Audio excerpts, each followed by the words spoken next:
set installation method mobile device နဲ့လား TV လား TV ကိုရွေးလိုက်မယ်ပြီးရင်ဒီမှာ language က English country က country ရွေးမယ်သူကဒီဟာလေးက mouse မိုက်တယ်အဲ့ဒီမှာဘာမှကိုရွေးမယ်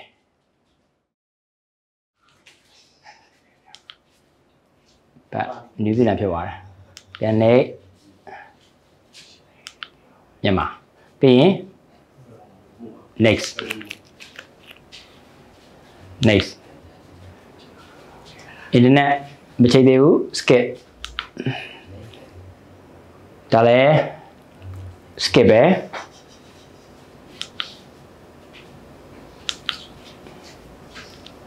ဒီမှာက user analysis က next ဒီမှာလည်း pair device က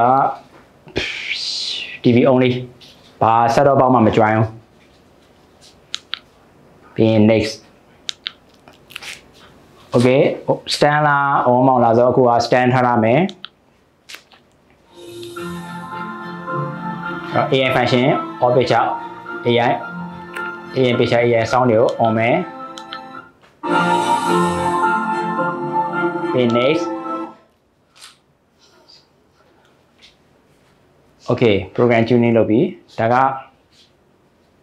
1 2 3 step next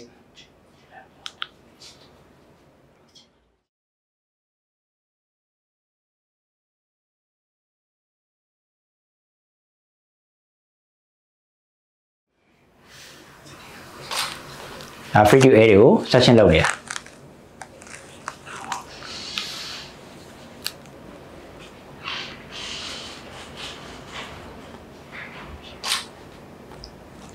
ဆိုဒီက TV antenna တွေပါတယ် set top box တွေဘာမှမတက်ဘူး only TV အနေနဲ့ပဲ set တက်လုပ်မှာနောက်တစ်ခုသူက amplifier က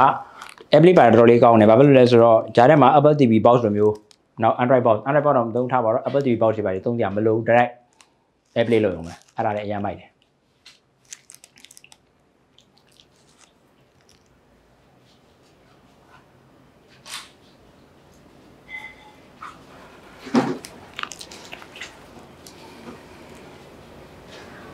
Okay, done.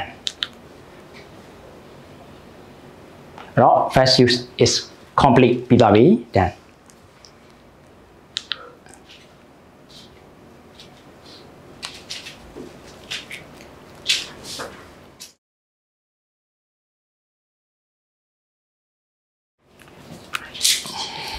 So, dia ka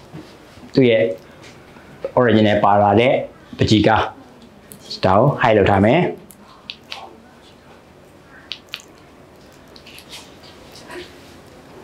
okay now so in source ka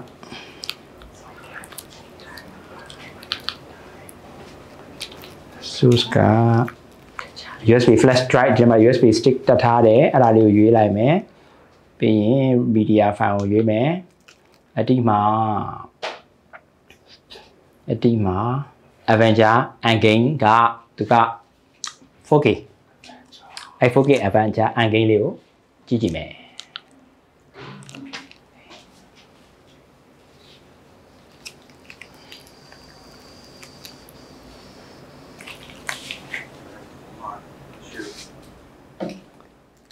ယ်လိုဖြောက်လဲ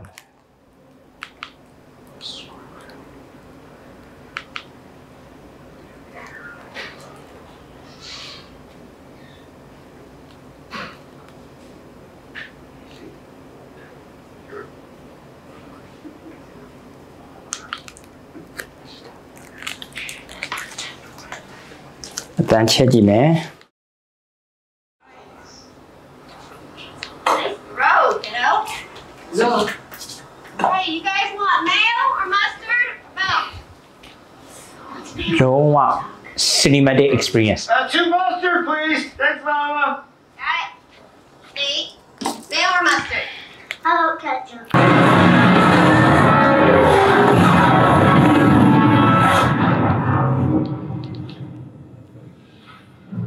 အတန်လည်းနောက်ထပ် home studio တွေထည့်ကြမလိုတော့အောင်ကို TV တဲ့အတန်ကတော်တော်လေးဟိုမှကောင်းတယ် home cinematic experience လို့ကျွန်တော်ဒီ TV อ่ะလုံးဝ perfect ပဲဖြစ်တယ်အဲ့တော့သူ့ရဲ့တန်ဖိုးကသူ့ရဲ့ dollar range ကြောင့်ပေါ့နော်350နဲ့အထက်မှာရှိတယ်အရန်လဲကြည့်လို့ကောင်းတယ်ဆိုတော့အားလုံးကျေးဇူးတင်ပါတယ်